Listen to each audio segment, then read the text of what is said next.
After my grandfather's death, things got even worse. All the little bits of attention I used to get, like the occasional good job if I did something around the house, disappeared completely. It was like I was fading away, becoming this ghost in my own home. I'd sit at the dinner table, and my parents would talk to Sarah like I wasn't even there. Family photos? Let's just say there's a great collection of my elbow or the back of my head. I'm pretty sure if someone looked through our family album, they wouldn't even know I existed. The resentment started to eat away at me. I'd try to stand up for myself sometimes, like when my sister got another new dress, and I'd ask why I never got anything new. But my mom would just brush me off, saying, well, Sarah's got her activities and events, and you're fine with what you have. And if I kept pushing, I'd get yelled at for being selfish or making everything about me. So I learned to keep my mouth shut. I became really good at blending in, staying out of sight so I wouldn't have to hear those words again. But even when I tried to disappear, it didn't stop the comments. My dad especially had this way of looking at me like I was a problem that needed fixing. He'd say things like, you need to shape up, son. Why can't you be more like your sister? It was like he genuinely believed I was the one screwing up by just existing. And, of course, Sarah was all too happy to play into that.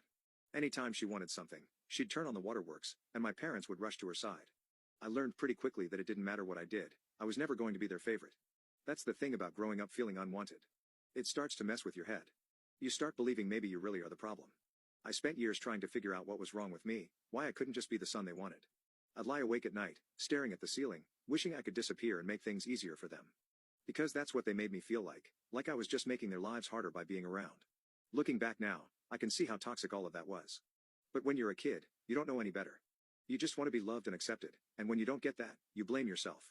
I was convinced that if I could just be better, be quieter, or try harder, maybe one day they'd finally see me. But they never did.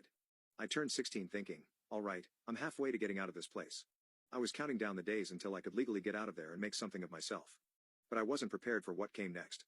I always knew my family favored my sister, but what happened next still felt like a slap in the face. It's one thing to be treated like you don't belong, but it's a whole other level when they just shove you out the door. Sarah got pregnant at 16, yep, 16 years old and already playing house.